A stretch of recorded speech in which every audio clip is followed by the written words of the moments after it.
Reporter big breaking. കോൺഗ്രസിന്റെ രണ്ടാം ഘട്ട പട്ടികയിലും കണ്ണൂർ ഒഴിച്ചിടും. ഇന്നത്തെ സ്ഥാനാർത്ഥി പട്ടികയിൽ കണ്ണൂർ ഉണ്ടാകില്ല. ഇന്ദിരാഭവനിൽ ചേരുന്ന കോർ കമ്മിറ്റി യോഗത്തിൽ നേതാക്കൾ ചർച്ചകൾ നടത്തുകയാണ്. കെ സുധാകരനോട് കാത്തിരിക്കാൻ നേതാക്കൾ നിർദ്ദേശം നൽകി. ഏതാണ്ട് എല്ലാ സീറ്റുകളും ഇന്ന് പ്രഖ്യാപിക്കുമെന്നായിരുന്നു KPCC അധ്യക്ഷൻ സണ്ണി ജോസഫിന്റെ അല്പസമയം മുമ്പുള്ള പ്രതികരണം. PCയുടെ തീരുമാനം നിങ്ങളെ സമയത്തറിയിക്കും. ഏതാണ്ട് മുഴുവൻ ഈ രണ്ടത്താണി മുസ്ലിം ലീഗിൽ നിന്ന് രാജിവെച്ച് LDFിലേക്ക് പോയിട്ടുണ്ട്. പോണ്ട ഒരാളല്ല അദ്ദേഹം. നോബൽ മാരിക്കാരനും റോഷിപാലും അർജുൻ കല്യാണും ഒക്കെ നമ്മളോടൊപ്പം തത്സമയം ചേരുകയാണ്. നമുക്ക് ഓരോരുത്തരിലേക്കായി പോകാം. ആദ്യം നോബൽ മാരിക്കാരിലേക്കാണ്. നോബൽ, KPCC അധ്യക്ഷൻ ഇപ്പോഴും പറയുന്നത് ഏതാണ്ടൊക്കെ എല്ലാ സീറ്റുകളിലും എന്നുള്ളതാണ്. കണ്ണൂർ ഒഴിച്ചിടും എന്ന് തന്നെയല്ലേ തീരുമാനം?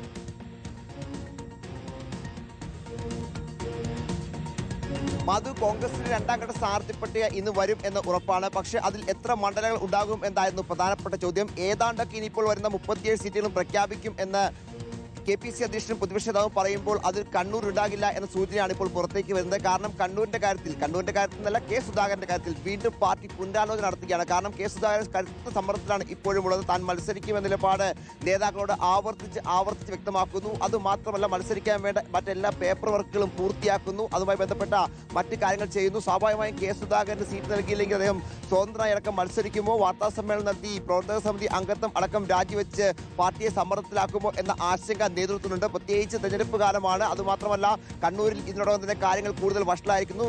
സണ്ണി ജോസഫ് അടക്കമുള്ളവരുടെ കാര്യത്തിൽ വലിയ പ്രതിസന്ധി നേരിടുന്നു. അത്തരത്തിൽ സാഹചര്യമുണ്ട്. കെ സുധാകരൻ അനുയായികൾക്ക് വലിയ ശക്തമായ പ്രതിഷേധങ്ങളിലേക്ക് പോകാനുള്ള സാധ്യത അടക്കമുണ്ട്. അത് കണ്ണൂരിൽ മാത്രമല്ല, മലബാറിലെ മൊത്തം രാഷ്ട്രീയത്തെയും ബാധിക്കും എന്നാണ് കൃത്യമായി തന്നെ ഇപ്പോൾ വിലയിരുത്തൽ വന്നിരിക്കുന്നത്. അതിന്റെ അടിസ്ഥാനത്തിൽ കണ്ണൂരിന്റെ കാര്യത്തിൽ, കെ സുധാകരന്റെ കാര്യത്തിൽ വീണ്ടും പുനരാലോചനയാണ് പാർട്ടി ഇപ്പോൾ ഉള്ളത്. ഇപ്പോൾ കോൺഗ്രസിന്റെ കോർ കമ്മിറ്റി യോഗം ഇന്ദിരാഭവനിൽ പുരോഗമിച്ചുകൊണ്ടിരിക്കുകയാണ്. അതിൽ ഈ വിഷയം വിശദമായി തന്നെ ചർച്ച ചെയ്യുന്നുണ്ട്. അതിനുശേഷം കേന്ദ്ര തീരുമാനം വരുന്നത് തൽക്കാലം വാർത്താ സമ്മേളനത്തിലേക്ക് സുധാകരൻ പോകാതിരിക്കാനുള്ള മുൻകരുതലാണോ?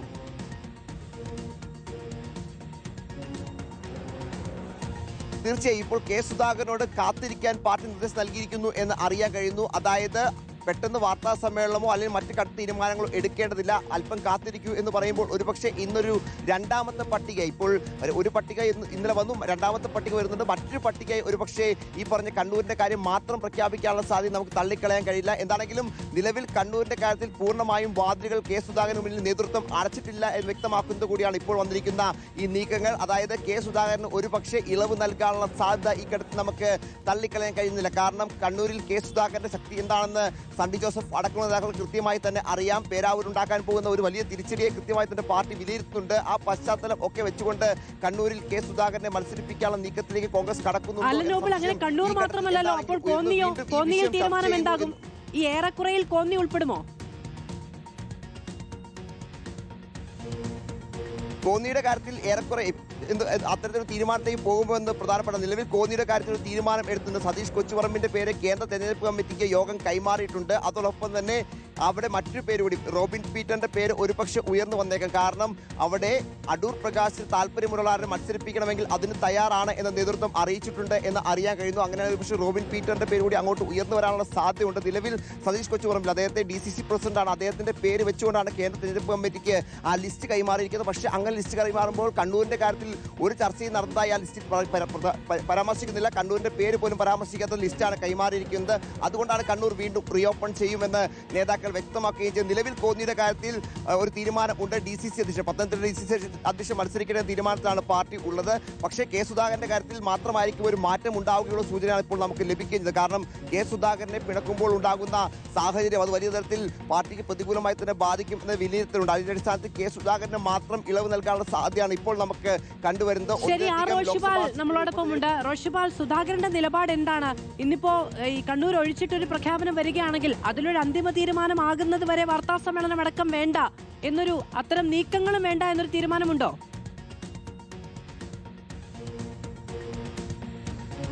മധു, കെ സുധാകരൻ ആദ്യം മുതൽ തന്നെ പ്രതീക്ഷ ഹൈക്കമാൻഡ് അനുകൂല തീരുമാനമെടുക്കുമെന്നായിരുന്നു. റിപ്പോർട്ടറിനോട് കെ സുധാകരൻ സംസാരിക്കുമ്പോഴും ആത്മവിശ്വാസം ഒട്ടും ചോരാതായാണ് പ്രതികരിച്ചത്. കാരണം കണ്ണൂരിൽ താൻ മത്സരിക്കാനുള്ള താല്പര്യം അറിയിക്കുമ്പോൾ അതിന് അനുകൂലമായൊരു തീരുമാനം ഹൈക്കമാൻഡ് ഭാഗത്തു നിന്നുണ്ടാകും. അതിന് നിലവിലെ രാഷ്ട്രീയ സാഹചര്യങ്ങൾ, സാമൂഹ്യ പശ്ചാത്തലം എല്ലാം വിലയിരുത്തി അതൊക്കെ തനിക്ക് അനുകൂലമായിരിക്കുമെന്നാണ് കെ സുധാകരന്റെ കണക്കുകൂട്ടൽ.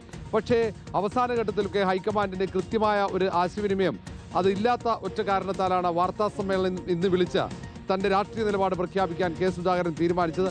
ആ പ്രഖ്യാപനത്തിൽ ഉദ്ദേശിച്ചത് തന്നെ പാർട്ടിയുടെ പ്രവർത്തക സമിതി അംഗത്തിൽ നിന്നും രാജിവെക്കുക, കണ്ണൂരിൽ സ്വതന്ത്രനായി മത്സരിക്കുക എന്നാണ്. പക്ഷേ ഇപ്പോഴും കണ്ണൂർ സീറ്റിലെ സ്ഥാനാർത്ഥിയെ പാർട്ടി തീരുമാനിച്ചിട്ടില്ല. രമേശ് ചെന്നിത്തല അടക്കം പല നേതാക്കളും ആശയവിനിമയം നടത്തി. ഇന്നലെ രാത്രിയൊക്കെ ഷാഫി പറമ്പിലും AP അനിൽകുമാറും നേരിട്ട് ബസ്തിയിലെത്തി ആശയവിനിമയം നടത്തിയിരുന്നു. ആ ചർച്ചയിലൊക്കെ അവസാന ഘട്ടത്തിൽ കുറച്ച് സമയം കൂടി ഹൈക്കമാൻഡ് അനുവദിക്കണം എന്നൊരു അഭ്യർത്ഥനയുണ്ട്. ആ അഭ്യർത്ഥനയുടെയൊക്കെ അടിസ്ഥാനത്തിലാണ് ഇപ്പോൾ കാത്തിരിക്കുന്നത്. 4:30 നടക്കുന്ന CEC-യിൽ കണ്ണൂർ പരിഗണിച്ചില്ലെങ്കിൽ സ്വാഭാവികമായും തൽക്കാലത്തേക്ക് വാർത്താ സമ്മേളനം നീണ്ടുപോകും. അതിൽ തീരുമാനം എപ്പോഴാണോ എത്തുന്നത് അതിനുശേഷമായിരിക്കും കെ സുധാകരന്റെ പ്രതികരണം. എന്തായാലും കെ സുധാകരൻ ഇന്ന് ദില്ലിയിൽ തന്നെ തുടരും. മറ്റു പ്രധാനപ്പെട്ട നേതാക്കളൊക്കെ ദില്ലിയിൽ നിന്ന് മടങ്ങി തുടങ്ങി. ഇന്ന് രാത്രിയോടെ KPC അധ്യക്ഷൻ സണ്ണി ജോസഫും ഒപ്പം പ്രതിപക്ഷ നേതാവ് VD സതീശനും ദില്ലിയിൽ നിന്നും കേരളത്തിൽ തിരിക്കുമെന്നാണ് അറിയാൻ കഴിയുന്നത്. അങ്ങനെയെങ്കിൽ കെ സുധാകരന്റെ കാര്യത്തിൽ കണ്ണൂർ മണ്ഡലത്തിൽ ആര് മത്സരിക്കണം എന്ന കാര്യത്തിൽ അന്തിമ തീരുമാനമെടുക്കുക രാഹുൽ ഗാന്ധിയും മല്ലികാർജ്ജുൻ ഖാർഗെയും ചേർന്നായിരിക്കും. ആ തീരുമാനത്തിന് കെ സുധാകരൻ കാത്തിരിക്കുന്നു ദില്ലിയിൽ. ആ തീരുമാനം വന്നാൽ വാർത്താ സമ്മേളനം, നിലപാട് പ്രഖ്യാപനം, ഏതായാലും രേഖകളൊക്കെ കെ സുധാകരൻ തയ്യാറാക്കി വെച്ചിട്ടുണ്ട്.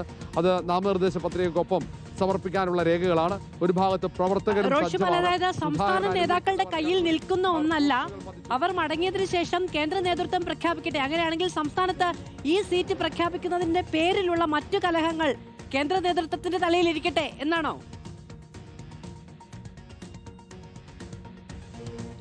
മധു, കെ സുധാകരനെ നിയന്ത്രിക്കാൻ സംസ്ഥാനത്തെ നിലവിലെ കോൺഗ്രസ് നേതാക്കൾക്കൊന്നും സാധ്യമല്ല.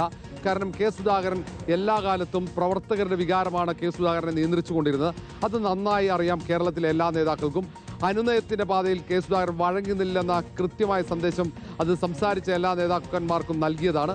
അത് ഏതെങ്കിലും തരത്തിൽ കെ സുധാകരൻ പിണങ്ങി നിന്നാൽ അത് കണ്ണൂരിലെ നിയമസഭാ മണ്ഡലങ്ങളിൽ മാത്രമല്ല തൊട്ടിപ്പുറത്തൊക്കെ ബാധിക്കുമെന്ന ബോധ്യം അത് എല്ലാ നേതാക്കൾക്കുമുണ്ട്. അതുകൊണ്ടാണ് വളരെ പെട്ടെന്ന് അനുനയം നീക്കം അത് സജീവമാക്കിയത്. പ്രത്യേകിച്ച് സണ്ണി ജോസഫിനടക്കം പേരാവൂരിൽ വലിയ തിരിച്ചടി ഒരുപക്ഷെ കെ സുധാകരന്റെ നിലപാട് ഉണ്ടാക്കുമെന്ന വലിയ ആശങ്ക കോൺഗ്രസ് നേതൃത്വത്തിലുണ്ട്. അതുകൊണ്ട് ഏതായാലും തർക്കങ്ങളില്ലാതെ അത് ഹൈക്കമാൻഡ് തീരുമാനിക്കട്ടെ. ഇനി സീറ്റില്ലെങ്കിലും അത് ഹൈക്കമാൻഡ് തീരുമാനിക്കട്ടെ. അത് ബോധ്യപ്പെടുത്തേണ്ട ഉത്തരവാദിത്വം ഹൈക്കമാൻഡിനാണ്. അത് കേരളത്തിലെ നേതാക്കൾ അത് ഏറ്റെടുക്കുന്നില്ല. കാരണം അതിൻ്റെ പ്രത്യാഘാതം കേരളത്തിലെ നേതാക്കൾ അനുഭവിക്കേണ്ടി വരും എന്നതുകൊണ്ട് തന്നെ സുധാകരനുമായി ഉടക്കി നിൽക്കാൻ ഒരു നേതാവിനും താല്പര്യമില്ല എന്ന് തന്നെയാണ് നമുക്ക് മനസ്സിലാക്കേണ്ടത്. അന്തിമ തീരുമാനം MP-മാർക്ക് അവസരമില്ലെന്ന് അത് ഹൈക്കമാൻഡ് തീരുമാനിച്ചതാണ്. ഇനി ഇളവാണ്. അത് കെ സുധാകരൻ എന്ന MP-ക്ക് ഇളവ് നൽകണമെങ്കിൽ അതിൽ തീരുമാനമെടുക്കേണ്ടത് ഏറ്റവും ഹയർ ലെവലിലാണ്.